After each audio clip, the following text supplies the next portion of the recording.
So, Ted, we want to talk about practice here in just a moment, but you, sir, of course, are at the ground level and at eye view of one of the biggest things that's going down right now. This, of course, is the potential move back to old RFK and turning it into the new old home for the Washington Commanders. You were out there yesterday. How'd that go? It was a long day, Chad. Not Tell gonna me lie. about it. Yeah. I got out there at 8 o'clock in the morning and didn't leave the council chambers till 5. Wow. And I still don't think that they have what they need to get this thing done. Really? It's quite nerve-wracking. We need 8 council members to vote yes. And keep in mind, a lot of listeners don't know, a lot of viewers don't know, there's 2 votes. Sure. So just the first vote, we need 8 people. Councilmember White just came out and said, I don't believe he's actually going to vote yes. Wait, Trayon White?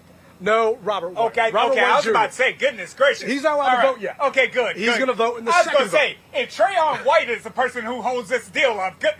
Let me stay in my lane. I'm going to stay in my lane. I got you. I'm trying to stay in mine too. But when it comes to this Okay. team in my city, I got to sometimes change swim lanes. That's right.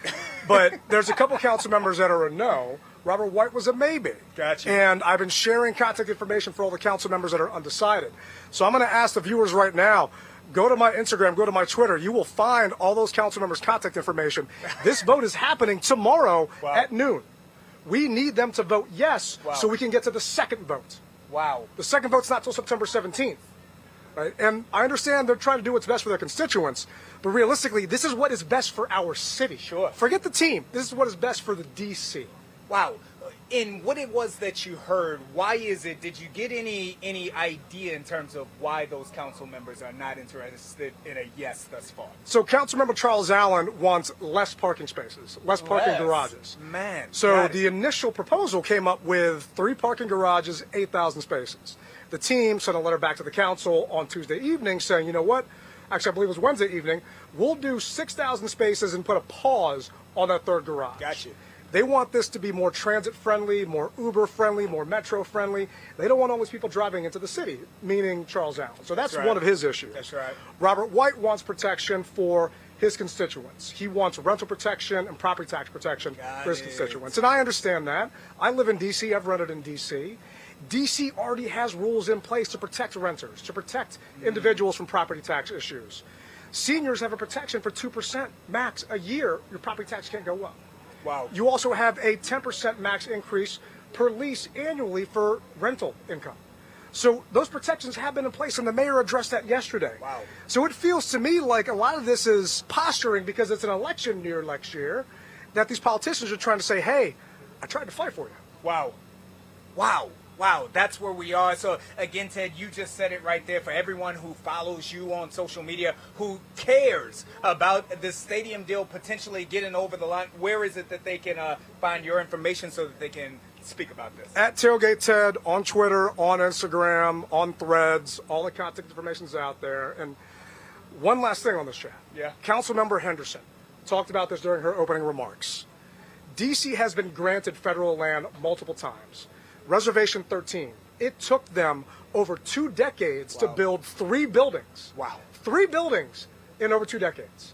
Right? There's a filtration site in Northeast D.C. It took them 37 years to get something done. You have $2.75 billion being invested by this ownership group to revitalize what has been a blight on this city.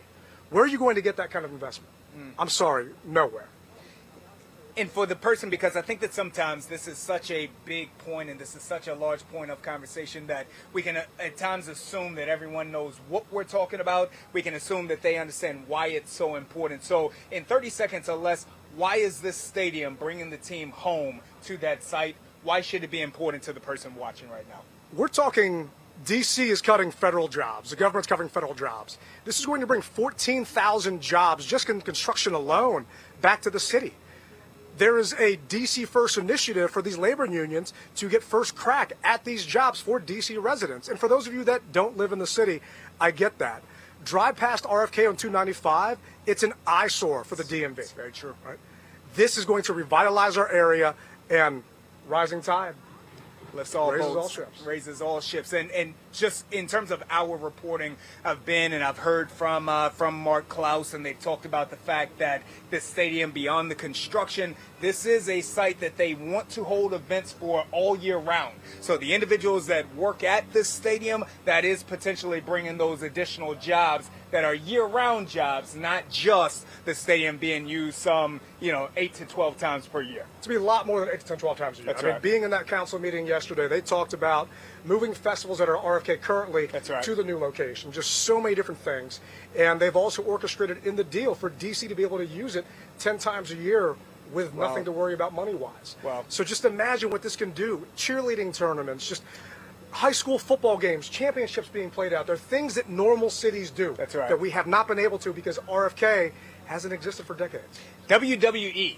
Apparently, the idea of bringing WWE to Washington, D.C. is a huge thought in getting this stadium done. Other major events for that, I believe the Women's World Cup, potentially another avenue for that. You talk about all the high school games. Just imagine the thrill of a high school game being played in that new stadium. There are reasons why the community could be excited about this new stadium. On top of that, the Commanders are going to be building a youth academy Yeah. for the community. You talk about the kids and giving back to this area.